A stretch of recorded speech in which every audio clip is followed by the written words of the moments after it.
Chapter 13. Unity. The decision was unanimous.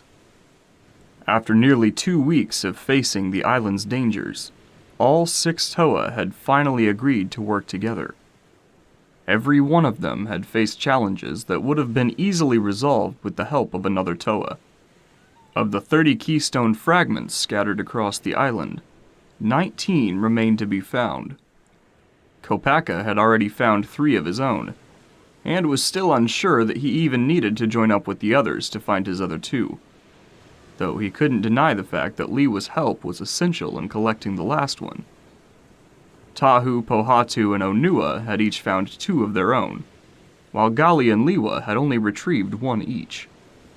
After a lengthy council at Kini Nui, the Toa concluded they would start with Tahu's 3rd keystone, which was said to be found within the waters of Naho Bay, where Powahi and Gawahi met.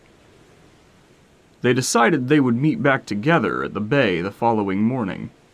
Once the meeting concluded, Kopaka departed back to Kauahi, finding solace in the snowy mountains. Tahu returned to Takoro, while Onua, Pohatu, and Liwa joined Gali in Gakoro. The Gamatoran ensured their stay was a pleasant one. Liwa initially welcomed the idea of seeing the new village, though his enthusiasm quickly vanished when he remembered how much he hated water. The planned meeting spot was little more than a mile from Gakoro, yet Kopaka and Tahu arrived within a few minutes of the other Toa, quelling Gali's misgivings of them traveling separately. The multicolored cluster of giants stood beside the water, planning their next move. "So what's the plan?" asked Pohatu. "Simple," replied Gali.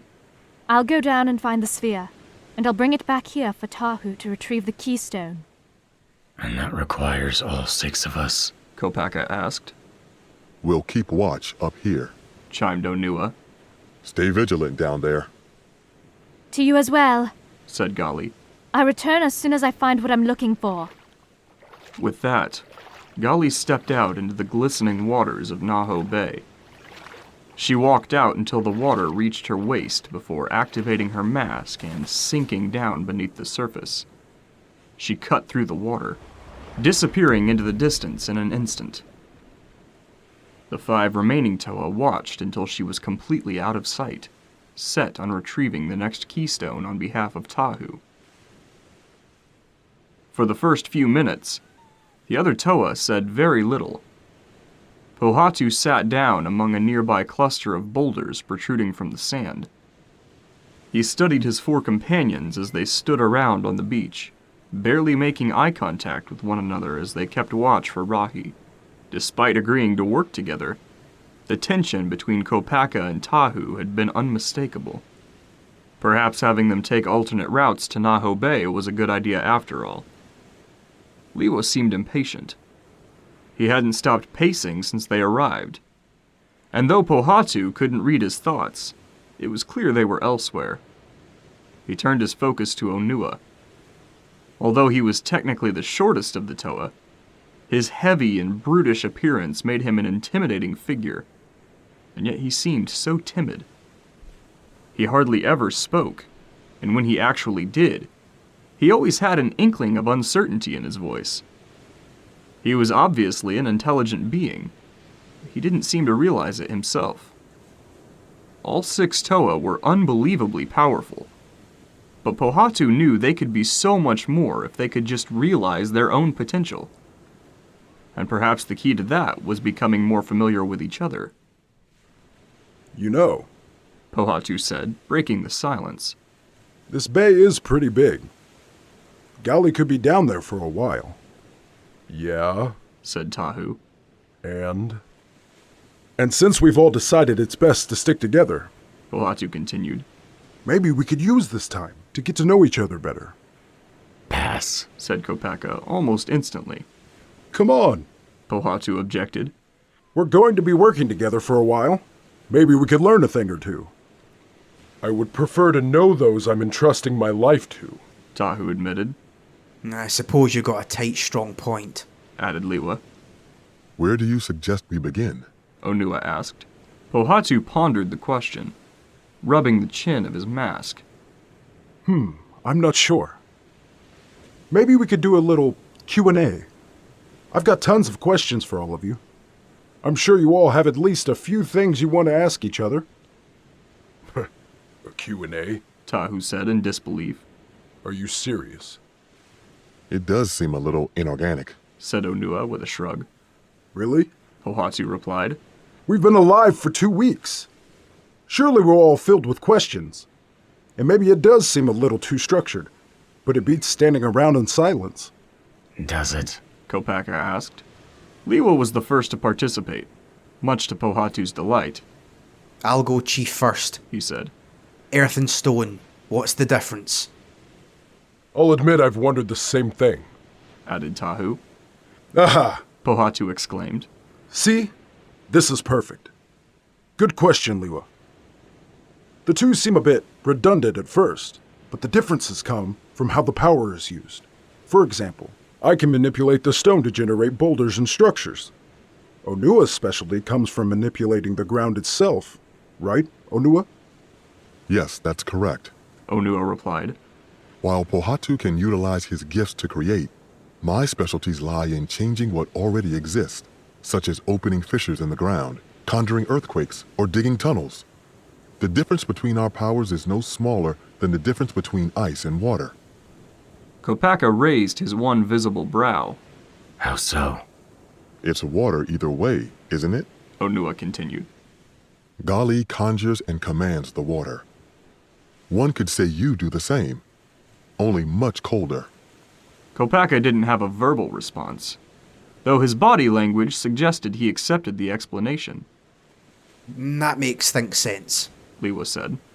Speaking of the differences between us, Pohatu said. Onua, if you don't mind me asking, why do you and the Onumatoran only have 4 fingers? Onua looked down at his own enormous and clawed hands before thinking of an answer. I believe it comes from what we use our hands for. My claws are my greatest tools, in both fighting and digging. Fewer fingers would result in a tighter surface area, which would then result in a more powerful strike. Imagine wielding a sword with multiple blades branching from the hilt. It would be far more effective to have only one, as your swings would be more focused, would they not? Tahu inspected his sword, lightly swinging it side to side as he imagined a second or even third blade swinging in the same direction. Interesting, He said under his breath. Pohatu stared wide-eyed at Onua as he finished explaining his theory. That's incredible, Onua. It makes so much sense. I can't say for certain that is the true reason, Onua continued. but it's a reasonable idea. It's good enough for me. Pohatu said. Better than anything I would come up with. I'm enjoying this. Let's do another one. Kopaka, surely you have something to ask us. Kopaka sighed, Sure. he said before pointing to Liwa. Why do you talk like that? Tahu, Pohatu, and Onua all turned their masks toward Liwa, eagerly waiting for an answer. Liwa seemed taken aback by the question. I speak talk properly. He said. It's the rest lot of you that sound ever strange. He speaks like the Limatoran. Said Onua. It just seems to be a cultural quirk. Fair enough. Pohatu replied. What about you, Tahu? Yes, I have a question. Tahu said. Does anyone else feel like the Turaga are hiding something from us? The other Toa said nothing for a long while. The question was far more serious than anything they had asked each other. Pohatu was the first to speak. What do you mean? He asked. They're the only ones on this island that seem to know anything. It's their duty to understand the island. Said Onua in defense of the Turaga. They were appointed by the Great Spirit himself. Were they? Tahu replied. Or is that just what they've convinced us to believe? We know so little about them. To be fair, Pohatu added. we still know so little about ourselves. We've only just arrived. Said Tahu. The Turaga were on the island even before the Matoran, and we don't know how or why. And what is your thought plan for this? Liwa asked. I don't know, Answered Tahu. They've helped us so far, but I don't trust it. They know more than they're letting on. No one spoke for several seconds. Though Tahu's words had completely derailed the relaxed moment, the others couldn't help but think he could be right. The uncomfortable silence was finally broken by Onua. Gali hasn't returned yet, He said. You're right. Said Pohatu. I assumed she would have been back by now. Onua stepped out toward the water. The gentle waves brushed over his shins as he tried to catch a glimpse of the toa of water. He cupped his heavy hands over his eyes to block the unkind sunlight as he scanned the water with squinted eyes. The sun is too bright for me, He said, looking away from the water. Kopaka, come see if you can spot her. You will have a much easier time. Meanwhile, Gali trudged across the squishy sand along the floor of the bay. The sunlight piercing through the surface several yards over her head provided adequate light for her search, as well as revealing the fantastical beauty of the seafloor. She took her time searching for the metal sphere, as her affinity for the water and Kanohi power gave her no reason to rush. Scores of fish of all colors and sizes darted around her. Every step she took was careful and measured, as to avoid stepping on one of the dozens of shellfish and invertebrates that resided at the bottom. She traveled a considerable distance from the shore before she caught a glimpse of a large metal sphere reflecting the sun rays toward her eyes. She kicked off from the sand, swimming rapidly toward the sphere. As she approached it, she noted the flame emblem at the center. She slid her fingers beneath the sphere, wrenching it free from the sand. Even underwater, the sphere was immensely heavy. She heaved it up, cradling it against her chest before making her way back toward the shore. She was forced to move much slower due to the weight of the solid metal sphere, knowing it would take several minutes to return. This only made her so much more thankful the Toa had chosen to work together, as Tahu would never have been able to accomplish this task on his own. She didn't think less of Tahu for this, though. She only wondered if her next keystone required walking through fire to retrieve. A familiar feeling washed over her as a large shadow passed by. She turned just in time to avoid an ambush from a giant pair of snapping jaws. The Rahi attacking her was of the same kind she encountered numerous times before, a Tarakava, the serpentine reptiles that terrorized the waters and coasts of the island under Makuta's command. Once she identified the creature, she was unsurprised, though the weight of the spear made avoiding the Rahi nearly impossible. She ducked under its gangly arm as it swiped toward her face. After sidestepping away from a second swipe, she transferred the sphere to under her shoulder, supporting it with one arm as she drew one of her hooks with the other. Using her drawn weapon, she pulled the surrounding water into the blade, creating a swirling vortex of increased pressure, which she blasted toward the Tarakava's face. This maneuver knocked the Rahi back, disorienting it and buying Gali time to escape. She could see the shoreline in the distance. Using her power to her advantage, she created a jet stream from her hook, propelling her to her destination faster. As the shoreline was growing closer, the Tarakava returned for another attack. With both hands occupied, she was unable to avoid the strike in time. A swipe of its claws veered her off course, forcing her to turn and face the creature. To her surprise, she noticed the color of its mechanical armor was a greener shade. This was not the same Tarakava she had evaded only moments earlier. She swatted back with her hook as she worked to open the distance from her attacker. As she resumed propelling herself toward the beach, the second Tarakava pursued her. She looked back to find the first Tarakava had recovered, and was giving chase as well. Both creatures were getting closer. She directed more power into the jet stream, forcing her along at greater speed.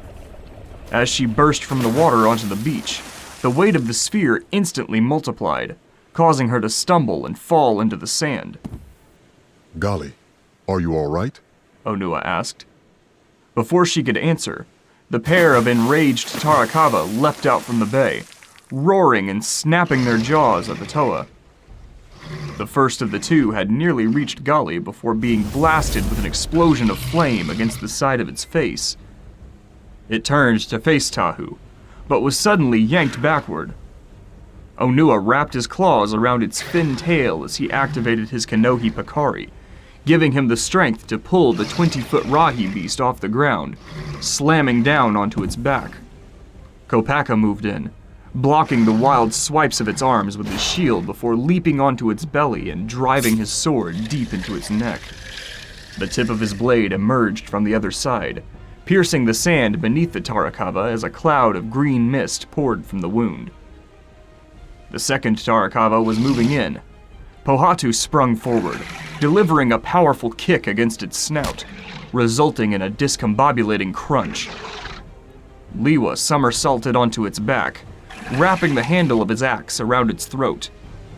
He pulled back, causing the Tarakava to jerk backward, exposing its underside to allow Tahu to move in, plunging his ignited blade into its chest. Tahu held his breath as the green mist sprayed into his face. The creature dropped into the sand, punctuating its death with a soft gargle before the green of its eyes drained away, revealing a dim orange. Kopaka helped Gali back to her feet. She brushed the sand from her front side as she inspected the aftermath of the surprisingly short battle. Tarakava were known to be some of the deadliest infected Rahi on the island, but with the combined efforts of the Toa, the two monstrous beasts stood no chance. After Tahu collected the keystone fragment from the sphere, all 6 Toa gathered around.